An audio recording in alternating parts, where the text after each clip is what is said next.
Hi there, this is Jonathan Ginsberg, and I'd like to talk to you today about strategies for winning back pain cases.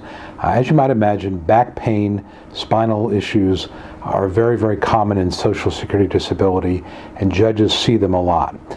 So as a result, you're going to really need to make your case stand out. Also keep in mind that your judge himself or herself may have had back pain issues. I've been in front of several judges who've actually had back surgery, and of course in their mind, they had surgery, they may have had very good health care, good rehab, and so forth, and so they of course logically may think, well, it wasn't so bad for me, why should it be so bad for this other person? Why is he now claiming he can't go back to work? So I think that you have to realize that you're dealing with a situation where, again, the judge may look at you. I see these cases all the time. I've had back problems. I've even had back surgery. What makes this case different? And I think the other thing is, if you've had a long-standing back pain, you need to be prepared to explain what has changed. In other words, if you've had back pain for 15 years and you work for 10 of those years or 12 of those years, what has changed? Because again, the dates of your disability are also very important. So be prepared to identify a specific time when your back pain got to the point where you simply could not work. All right, let's talk about specific ways to improve your chances at winning. First of all, it really helps to have a long and consistent work history. Now, this doesn't directly relate to back pain. This is general for any Social Security case. But judges find claimants, people with long work histories, very credible. Obviously, you wouldn't leave a job where you're making $60,000 or $70,000 a year to get Social Security and $1,500 or $2,000 a month. So a long work history really enhances your credibility. So if you've got that, you want to really emphasize that. I think also it helps if you've tried to work. Social Security has a concept called unsuccessful work attempt.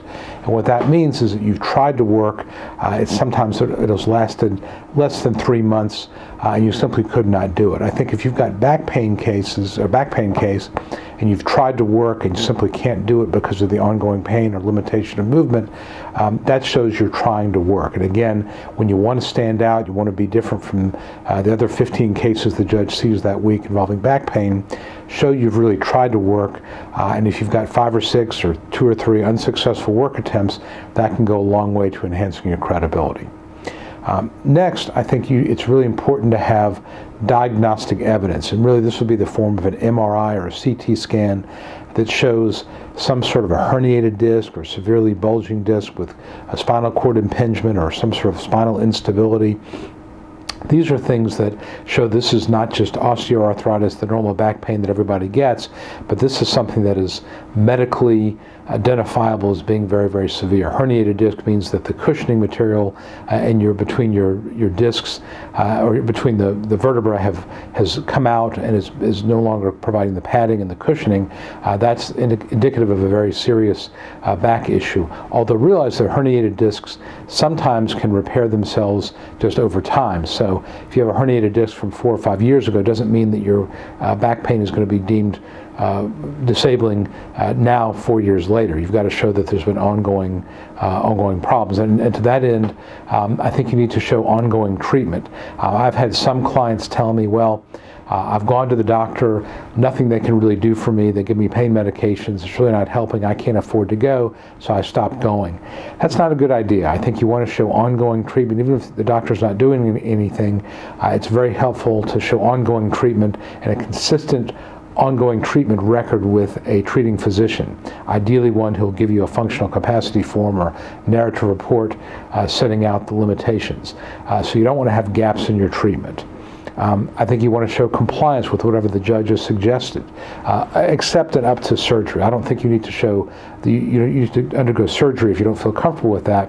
But if the doctor suggests epidural injections or facet blocks, I think you should try those things. If the doctor wants to try different medications, try those things.